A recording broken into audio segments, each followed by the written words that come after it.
दिल्ली में हुए ब्लास्ट की दहशत अभी खत्म नहीं हुई है, खतरा अभी टला नहीं है। आतंकियों के मंसूबों की परत दर परत जैसे जैसे आज जांच आगे बढ़ रही है, वैसे वैसे पता चल रहा है कि इनके मंसूबे कितने खतरनाक थे। ये कोई बयानबाजी नहीं है, यह है राष्ट्रीय सुरक्षा पर मंडरा रहे 3 निर्णायक खतरों का फैक्ट बेस्ड पोस्टमार्टम। पहली पड़ताल। दिल्ली लाल किले के पास हमारे इतिहास की सबसे बड़ी निशानी के करीब कार में विस्फोट हो गया। अब एजेंसियां एनआईए और एमएचए की अगुवाई में साफ बता रही हैं, ये एक शुद्ध सुनियोजित फिदायीन अटैक का प्रयास था और इसमें इस्तेमाल हुआ सबसे घातक विस्फोटक टीएटीपी, जी हाँ, ट्राई एसीटोन ट्राई परऑक्साइड, जिसे पश्चिमी देश मदर ऑफ सैटन कहते हैं। ये विस्फोटक दिखाता है कि हमलावर केवल दहशत नहीं फैलाना चाहते थे, बल्कि उच्चतम स्तर पर विनाश चाहते थे।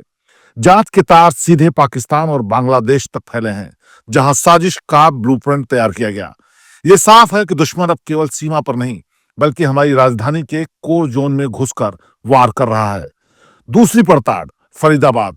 फरीदाबाद से विस्फोटक सामग्री और टाइमर डिवाइसेस की जो रिकवरी हुई, वो दिल्ली के धमाके के लॉजिस्टिक हब को उजागर करती है। ये दिखाती है कि ये टीएटीपी का जहर केवल एक जगह इस्तेमाल के लिए नहीं था।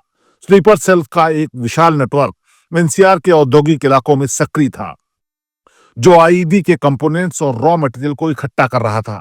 यह फरीदाबाद कनेक्शन साबित करता है कि आतंक की आपूर्ति श्रृंखला आज उत्तर प्रदेश, हरियाणा और दिल्ली की सीमाओं को पार कर चुकी है।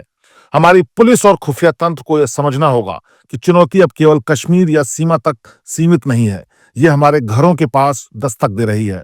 और अब तीसरी और सबसे निराशाजनक पड़ताल। श्रीनगर का नौगाम पुलिस स्टेशन। यह कोई आतंकी हमला नहीं था, यह भीषण दुर्घटना थी जिसमें 9 लोगों की जान चली गई। दुर्घटना क्यों?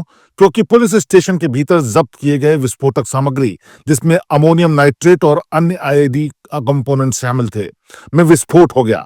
ये क्या है? यह हमारे सुरक्षा प्रोटोकॉल की पूरी तरह से विफलता है। दोस्तों, सोचिए, एक तरफ हम टीएटीपी जैसे घातक बमों के नेटवर्क से लड़ रहे हैं और दूसरी तरफ हमारे पुलिस स्टेशन में जब्त किया गया आतंकी माल हमारे अपने लोगों को मार रहा है। यह हमारे चेन ऑफ कस्टडी पर, हमारे विस्फोटक हैंडलिंग प्रोटोकॉल पर, हमारी सिस्टम की जवाबदेही पर सबसे बड़ा सवालिया निशान है। नतीजा साफ है। दिल्ली का हमला दिखाता है कि आतंक की मंशा कितनी क्रूर है, फरीदाबाद दिखाता है कि उनकी पहुंच कितनी व्यापक है, और नौगाम की घटना दिखाती है कि हमारी आंतरिक सुरक्षा कितनी कमजोर है।